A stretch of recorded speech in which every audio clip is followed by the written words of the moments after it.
नमस्कार दोस्तों, स्वागत है आपका अपने YouTube चैनल राजस्थान स्टडी में। आज की वीडियो में एक बार फिर आपके लिए लेके आए कंप्यूटर के महत्वपूर्ण प्रश्न जो आपकी आगामी RSCT परीक्षा के लिए बहुत ही ज़्यादा महत्वपूर्ण होंगे। ये RSCT के लिए महत्वपूर्ण प्रश्नों की श्रृंखला 4 है। इससे पहले 3 वीडियो चैनल पर उपलब्ध हैं जिन्हें आप जाकर देख सकते हैं और RSCT परीक्षा के अंदर अच्छा स्कोर कर सकते हैं।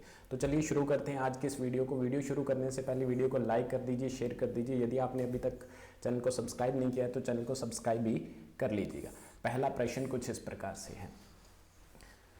पहला प्रश्न हमें दिया गया है, MS वर्ड 2010 में किस टैब का यूज करके आप हेडर और फुटर विकल्प फाइल के अंदर या MS वर्ड जो भी आपका दस्तावेज है उसके अंदर इंसर्ट कर सकते हैं। आपने आपके दस्तावेज के अंदर आपका जो डॉक्यूमेंट्स है उसके अंदर हेडर और फुटर को इंसर्ट करना है तो आप किस टैब का यूज करोगे। 4 ऑप्शन है, इंसर्ट टैब का यूज करके, व्यू टैब का, पेज लेआउट का या फिर प्रिंट लेआउट टैब का उपयोग करके। तो इन चारों ऑप्शनों में से सही ऑप्शन है हमारा पेज लेआउट टैब, क्योंकि हम पेज लेआउट टैब है उसका यूज करके MS वर्ड 2010 के अंदर हेडर और फुटर को इंसर्ट कर सकते हैं। तो हमारे पहले प्रश्न का राइट आंसर था ऑप्शन ए। देखते हैं दूसरे प्रश्न को, सेकंड क्वेश्चन। ईमेल भेजने के दौरान, प्रश्न है ईमेल भेजने के दौरान यदि आप अनुलग्नक फाइल मीन्स अटैचमेंट फाइल को संलग्न कर रहे हैं तो फाइल डैश हो रही है। तो आपने बताना है कि फाइल उस समय यदि आप अटैचमेंट ईमेल जब भेज रहे हैं किसी को, उस समय यदि आपने अटैचमेंट फाइल को उसके साथ अटैच किया है तो उस समय फाइल क्या हो रही है। क्या सर्वर से कॉल हो रही है फाइल?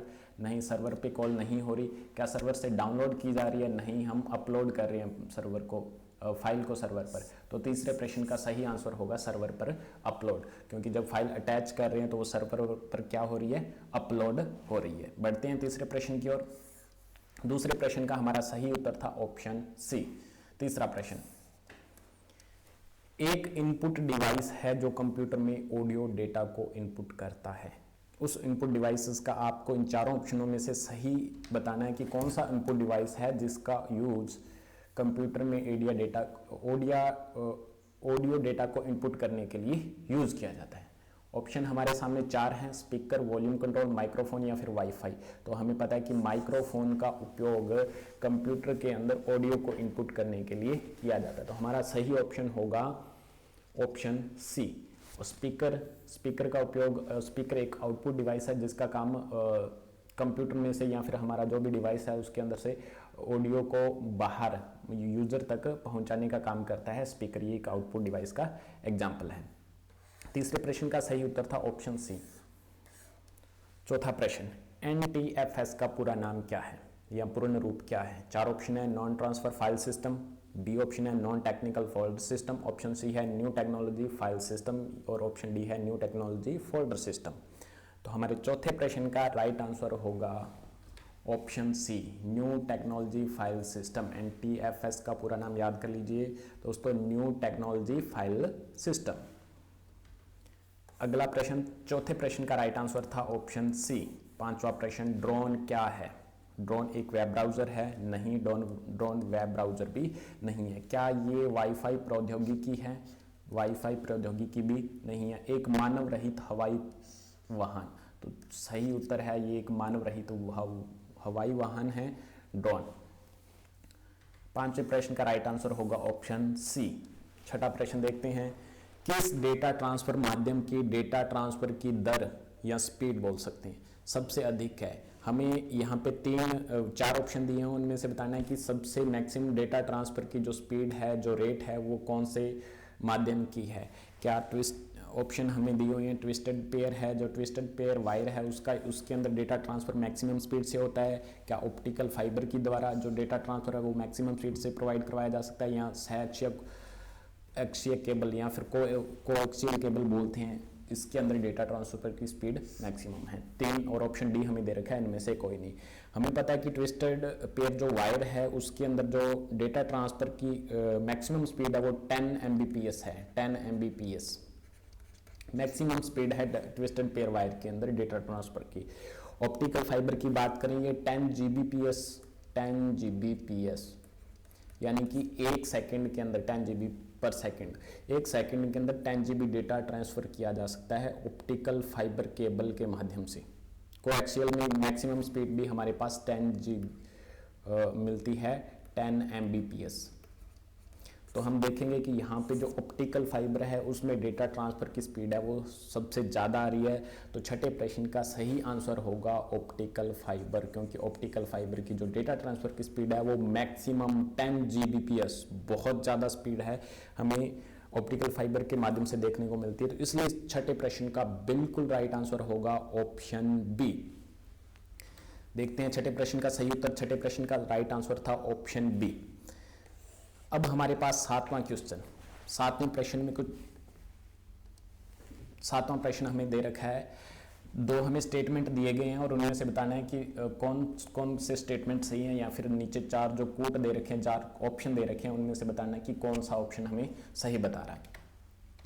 देखिए पहला स्टेटमेंट हमें कुछ इस प्रकार से दिया गया है, विंडोज़ 10 में आप फाइल एक्सप्लोरर से सीधे शेयर बटन के साथ फाइल साझा कर सकते हैं।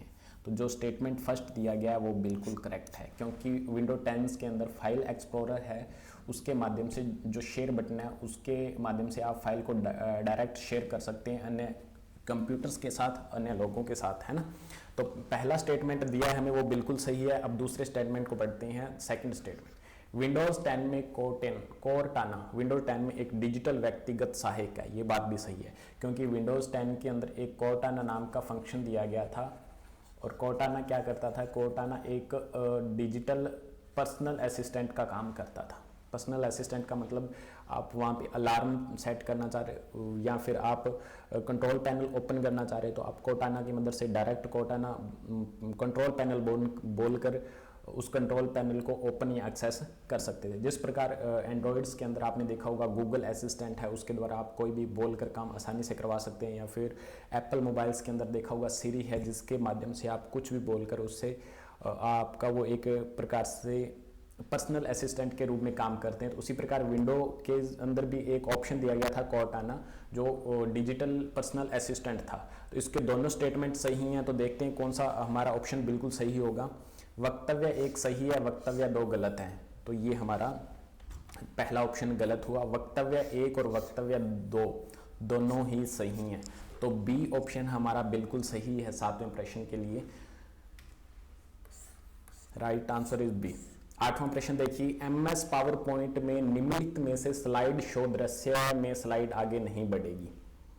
जब आप MS पावर पॉइंट का जब स्लाइड शो कर दिया, उसमें से कौन सी की दबाने पर स्लाइड आगे नहीं बढ़ेगी।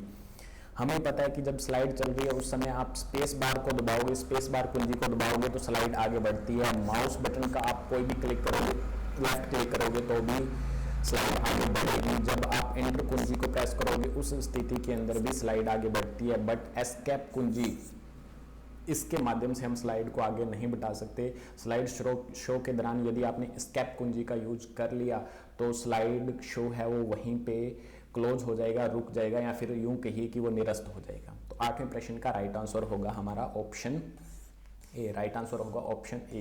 एस्केप कुंजी के माध्यम से आप स्लाइड को आगे नहीं बढ़ा सकते। नौवां प्रश्न देखते हैं,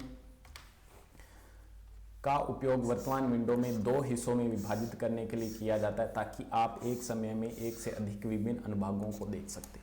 विंडो को दो हिस्सों में बांटना, विंडो को दो हिस्सों में बांटना, इसका मतलब होता है विंडो को स्प्लिट करना। विंडो को स्प्लिट करना, तो हमारा राइट आंसर होगा स्प्लिट विंडो। तो स्प्लिट विंडो का उपयोग करके हम विंडोज जो स्क्रीन है उसको दो हिस्सों के अंदर बांट सकते हैं ताकि कोई भी डॉक्यूमेंट के अलग अलग हिस्सों को हम देख सकें। तो नौवें प्रश्न का राइट आंसर था हमारा ऑप्शन बी। बढ़ते हैं आज के इस वीडियो के अंतिम प्रश्न की ओर। 10वां प्रश्न है, MS वर्ड में लैंडस्केप क्या है। पिछले वीडियो में भी इसको 2 बार डिस्कस किया था, फिर आ चुका है। इस प्रकार के प्रश्न बहुत पूछे जाते हैं लैंडस्केप पोर्ट्रेट के बारे में। तो आपको बता दूं दोस्तों, लैंडस्केप और पोर्ट्रेट ये दोनों ही पेज के ओरिएंटेशन हैं, पेज के प्रारूपीकरण है। न ही तो ये पेज के साइज हैं और न ही ये पेज के लेआउट है और न ही फॉन्ट की शैली है। तो लैंडस्केप और पोर्ट्रेट दोनों ही क्या हैं, पेज ओरिएंटेशन हैं। तो 10वें प्रश्न का हमारा जो राइट आंसर था वो है ऑप्शन ए। आज की वीडियो कैसे लगी हमें कमेंट करके जरूर बताइएगा। अभी तक आपने वीडियो को लाइक नहीं किया तो प्लीज़ वीडियो को लाइक कर दीजिए, चैनल को कर लीजिएगा सब्सक्राइब और दोस्तों के साथ वीडियो को शेयर जरूर कीजिएगा। मिलेंगे अब अगली वीडियो में, तब तक के लिए गुड बाय।